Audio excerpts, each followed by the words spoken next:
Of course it needs to be conserved. Absolutely, yeah. Very definitely, yes. Yes, absolutely. Yes, definitely. Oh, definitely, aye. Yeah, I think it definitely needs to be protected. Yeah, it's like life. So, yeah, it is life.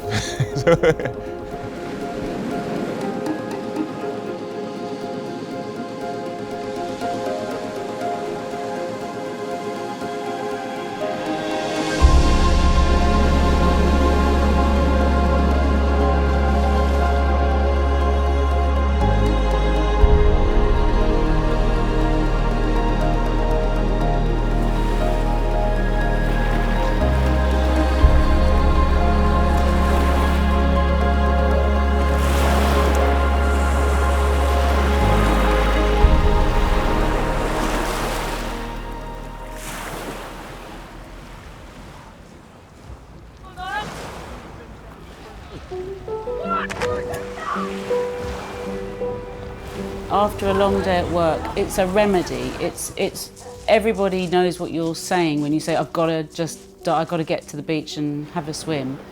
It's just washing off the day, the stress, the worry, and it just puts everything into perspective.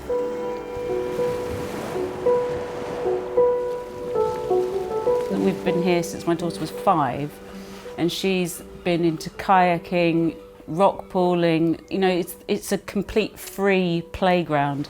It gives them great confidence to be able to swim and to be able to be active and physical and doing dangerous things like jumping off, learning the dangers, learning about staying safe and keeping safe, but also having that element of risk always.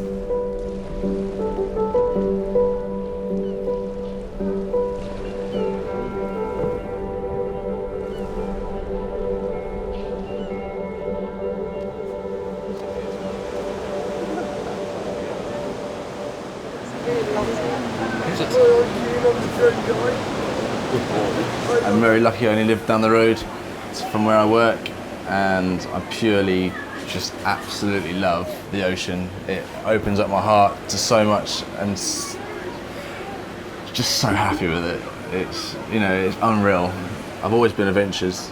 Got into kite surfing quite young, and I'd like going to like a little bit of remote places and just being part of it, being part of nature, and try and find these little hidden gems around the country.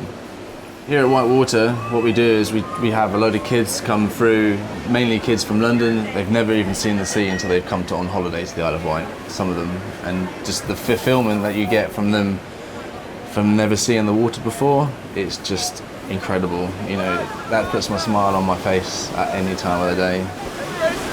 Stay in between those two things. Go!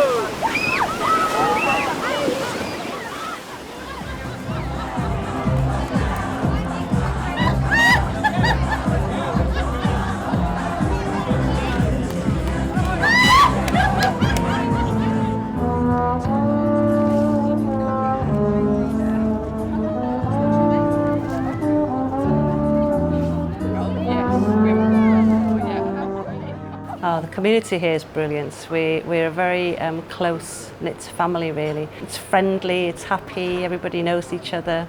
Most of us that work in this establishment, 99% of us are Welsh, born and bred in Aberdaron. So it's very close.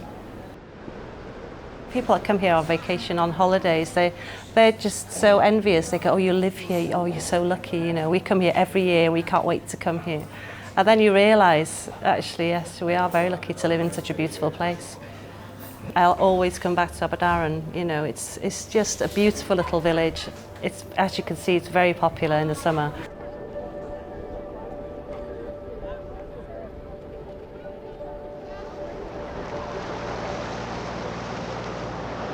I started fishing when I was 7 years old with a crab line.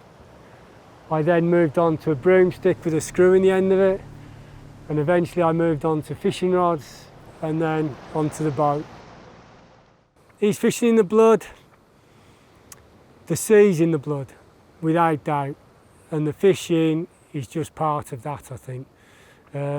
Me without fishing it's not going to happen.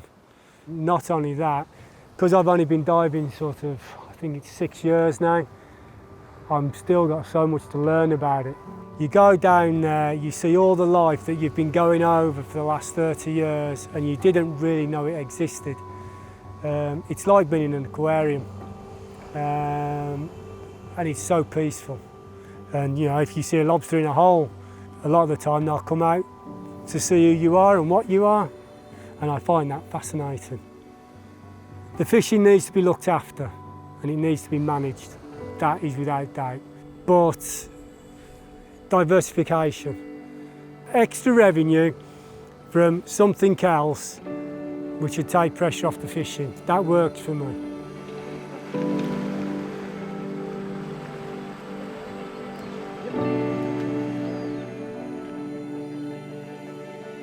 I don't want this place to end up like Abersoch, which is like 6 miles up the road, where people are coming in, buying old houses and cottages, pulling them down and building monstrosities that are nothing like the character of the village. They've destroyed the character of the whole village. Aberdaron, if anything comes up for sale, they get snapped up as second holiday homes, which I'm against, because what happens is they put the prices up so none of the youngsters that are growing up here can't afford to buy a house. And if that carries on, it's not going to be a community anymore, and it's getting that way.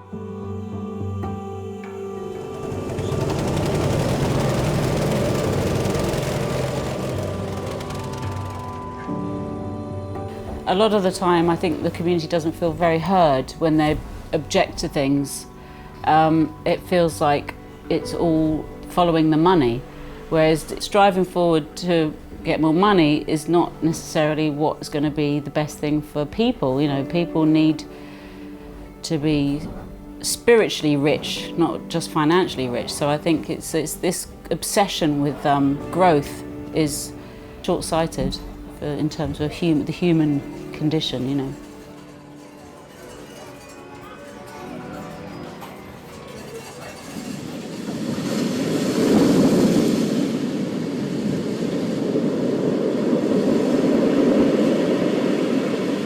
I think we all come from the sea in some ways, you know, from being in your mother's belly.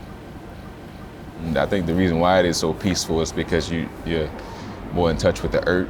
It's moving with the earth instead of like a man-made type of thing, you know what I mean? Not trying to find anything by it, you just need to let it flow, you know? I sit by the canal a lot too, and it don't have the same effect, you know, so. Just writing, not thinking, type of just it's more of a meditation for me to go by the sea, so that's usually what I get out of it.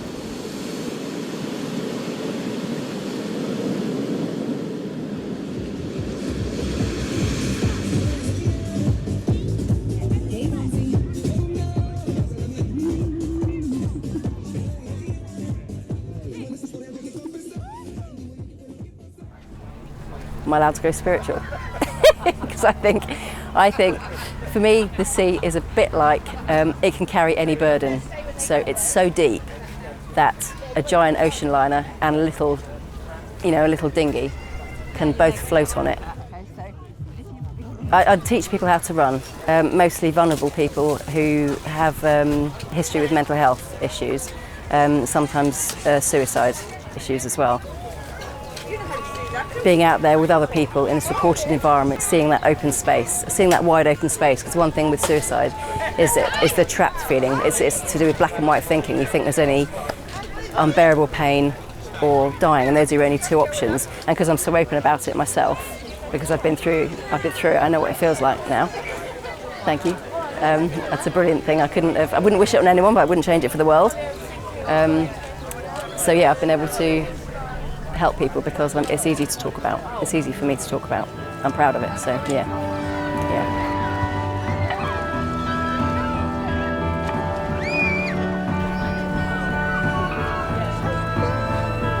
I love it. I can't imagine ever living away from the sea now, wherever I am in the world. I can't imagine ever living away from it, yeah.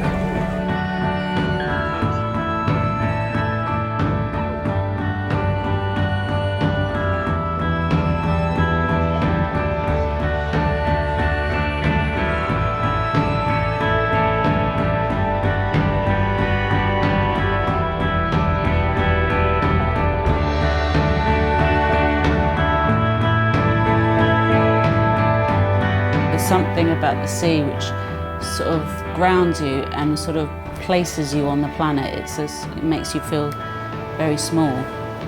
Showing people, teaching people, because it opens their eyes to wildlife, which is important to them. I got married and had a little boy this year. I just want him to be able to love the beach. He loves the bath, he loves the shower, he loves getting his head wet. And even just see him running around on the beach like a little headless chicken when he's 5 or 6. One of my big things I'm really passionate about is living life in its fullness, and that doesn't mean it's all peachy. It doesn't mean life is all good with no problems, and it's that way with the sea. It's variety. It's fullness, isn't it? It's full of everything. It's fullness. It's fullness. Yeah.